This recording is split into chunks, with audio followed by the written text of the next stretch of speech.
Hi everybody, TechSphere here, and today we're taking a look at the brand new iPhone 16e. I'm going to tell you how to use this, basic tips and tricks, and some more advanced features, including how to use Apple Intelligence and get the most out of this new iPhone. Let's go ahead and get started. So this iPhone starts at $599 US, and it comes in two colors, black and white, and three storage configurations, 128 gigabytes, 256, and 512. And inside the box, you just get your USB-C braided charging cable and some very basic documentation, but that is it. So this has a 6.1 inch display, and you can see it here compared to the iPhone 16 Pro with its much bigger display and smaller bezels, but a pretty similar footprint overall. It also has the action button we've seen the last few years, so no longer is it a volume rocker that you can go back and forth, but it is a button that you press and hold to activate different settings, and you can actually customize that, which we'll talk about later. There's also the new 2-in-1 camera on the back, which is a 48 megapixel sensor, which allows for your standard 1x zoom and 2x zoom, which is optical. And you also have your power button on the side, which obviously you press once to lock and unlock. You press twice to pull up Apple Pay, so you can add your credit cards and other program and loyalty cards here. You tap and hold to activate Siri. You can see the new animation around the display, and this can also integrate with ChatGPT, which we'll talk about later. If you want to take a screenshot, you do power button plus the up volume button at the same time. And then you can click on your screenshot. Most likely you'll either want to do one of two things: share it with somebody, so you can click the share button right here and text it or email or whatever you want to do. Or if you click the done button, it'll give you the option to copy it and then delete it, which is pretty common. You can just delete it if you didn't mean to press it. You can save it to your Photos app directly, save it to your Files app, or save it in your Notes app. So I'll go ahead and copy and delete, and then I could paste it somewhere else. So now some basic gestures and how to use this phone. You can tap the lock screen to wake it up, and then if you swipe up, it'll take you to your home screen. Now, when you're in an application, you can always swipe up to go back home, just like that. You can also swipe back and forth at the bottom of your device to go back and forth between your recent applications, or if you drag up and hold, you can see a list of your recent applications. And if you need to force close one of these, you can swipe up if it's not responding or not working properly. But generally speaking, you don't really need to close your applications because the phone will auto manage your storage and your RAM, so you can leave this open. And if you also want to close multiple at one time, you can use multiple fingers to close multiple applications at once. Now, if you swipe down from the top right-hand corner, you'll get into Control Center, which will give you tons of access to different controls. And if you want to actually customize this, you can tap and hold, and it'll give you options to press the minus button to delete any of these. You can drag to extend any of these to make them bigger or smaller. So for instance, by default, a lot of these icons will just have the image, but if you want to actually have the text with it, you can drag it. And it's a little tricky, but you can drag it, and then you will also get the text. Now you can add plenty more controls, and you can choose whatever you want from here. There's a lot to go through and customize. And then you can have multiple pages of them as well. So by default, this is the music page, but as you can see, I've customized it by making this music toggle a little bit smaller. And then I've added a screen recording, and then you have all of your connectivity options here as well. So you can see you might want to add a few more options to your control center, flashlight, low power mode, voice memos, quick note. Now, Apple has really allowed you to customize a lot more about your device in the recent years. And if you want to customize your home screen, you just tap and hold anywhere, and you click the edit button up top. And there's three options. One, you can edit your pages. So you can have multiple pages and you can either hide them or reveal them.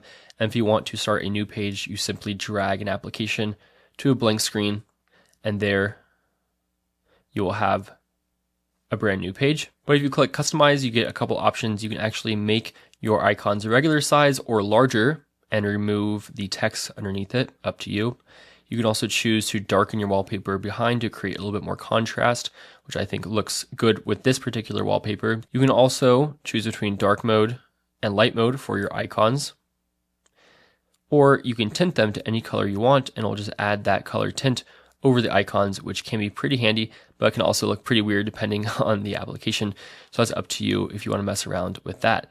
And finally, if you want to add different widgets, you can definitely do that. Again, tap and hold, click edit, click add widget, and you can scroll through what widgets you want. I'll go ahead and click weather and drag it and put it on my home screen. Now, if you want to create a custom widget like I have here, you can use an app called Widgetsmith, and this will allow you to customize really cool different widgets and add them to your home screen. The same thing works in your lock screen. If you tap and hold, it allows you to customize different lock screens that you can choose between.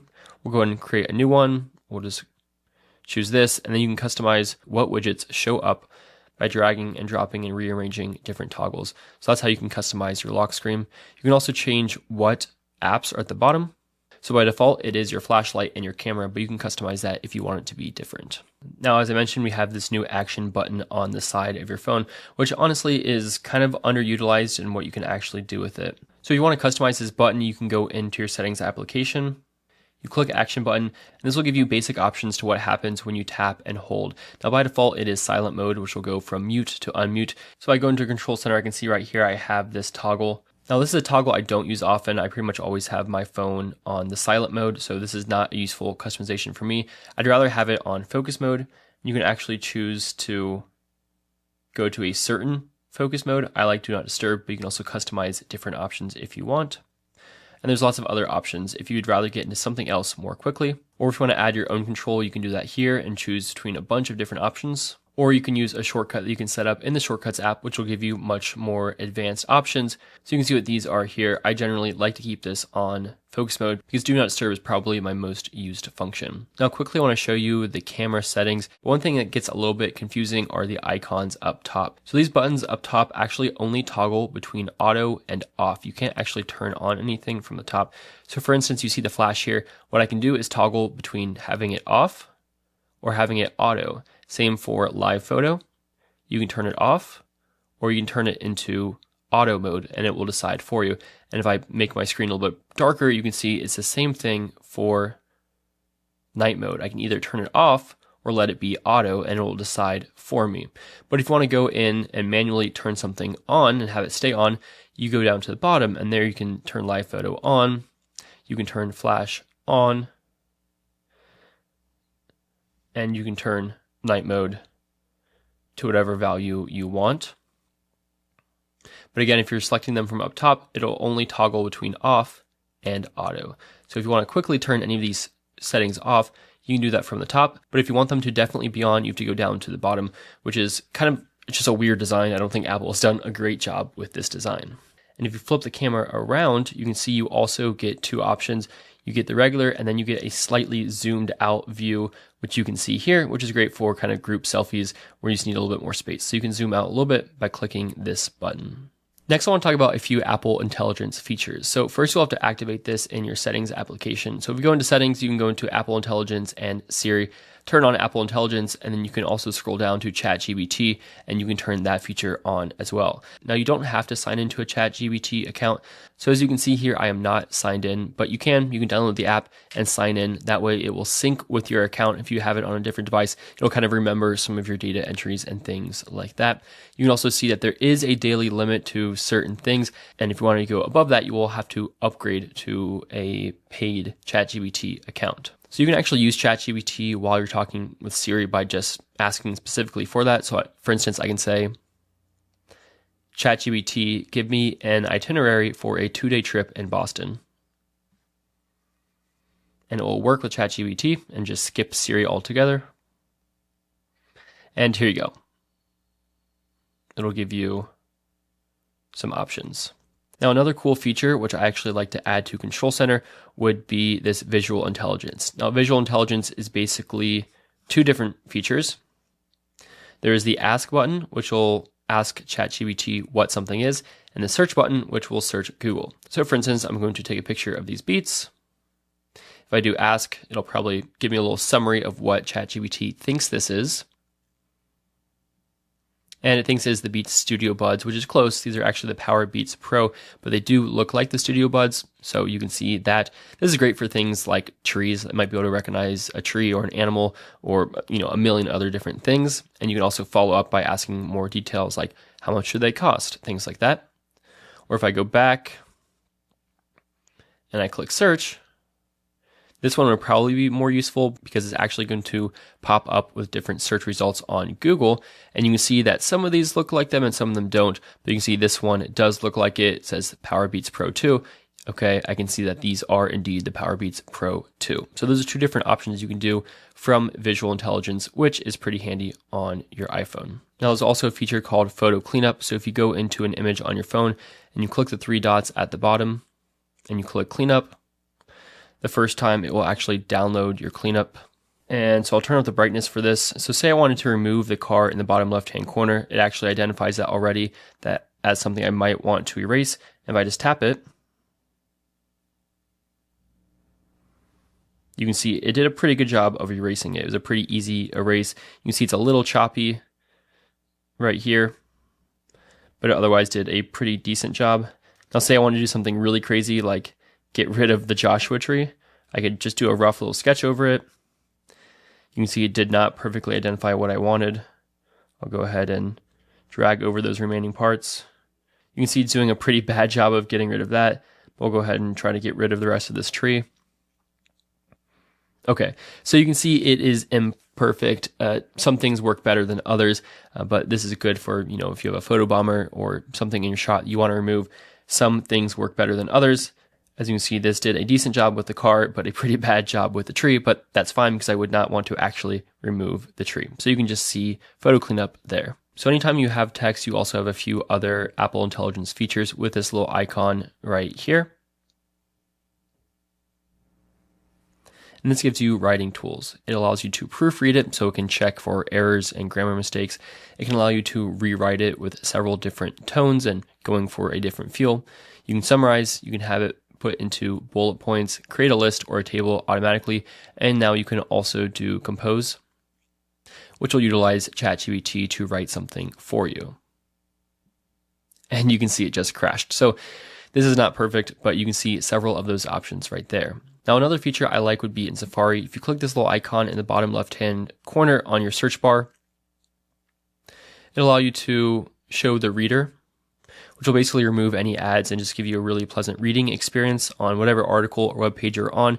You can also have it summarize the page for you, which some summaries will be better than others. And finally, my favorite feature is the listen to page. So if you click this, it'll actually allow you to listen to the page, and you can control things such as the playback speed, and you can jump forward and backward, and you can even control it from your media page, which is really handy. You can see this is an 18-minute article. Now, voice memos has also gotten a lot more powerful. So if I go to the voice memos app and I start a recording, it'll do the same thing that it's always done with voice recordings. But if I stop it and click this little button here, it'll actually give you a transcription of your audio. And this is just really handy. You can play it back at various speeds. You can have it skip silences, and you can enhance the recording to make it sound better. And this also allows you to search through your transcript. So for instance, I know this transcript has the word recording. So if I put in recording, it's just going to keep this here.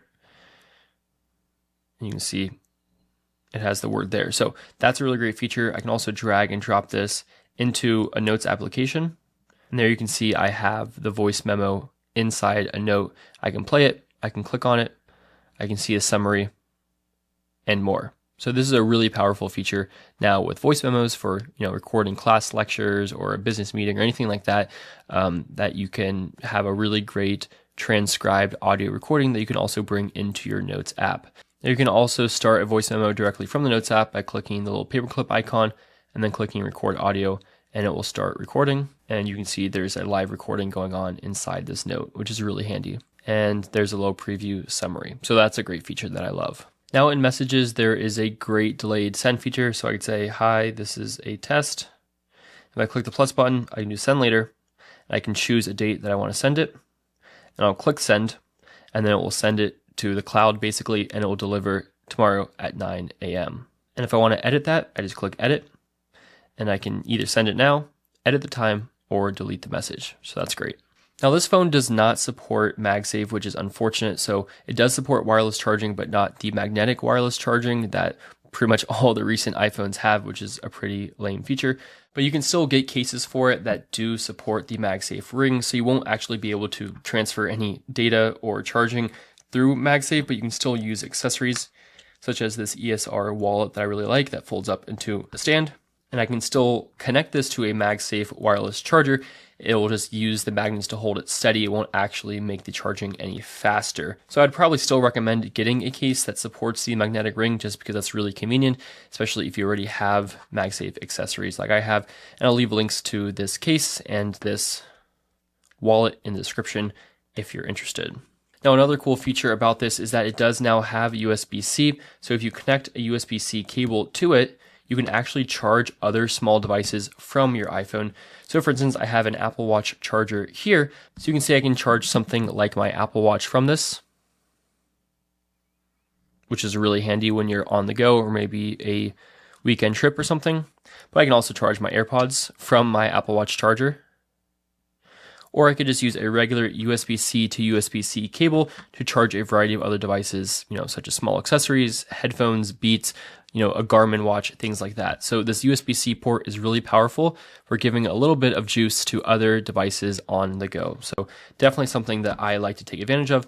I'd say most often with my AirPods, if I need to give the case a little bit of a charge, or my watch, the same thing. So that is the iPhone 16e. Let me know your thoughts. If you have any questions about this device, please leave a comment down below. Thank you so much for watching.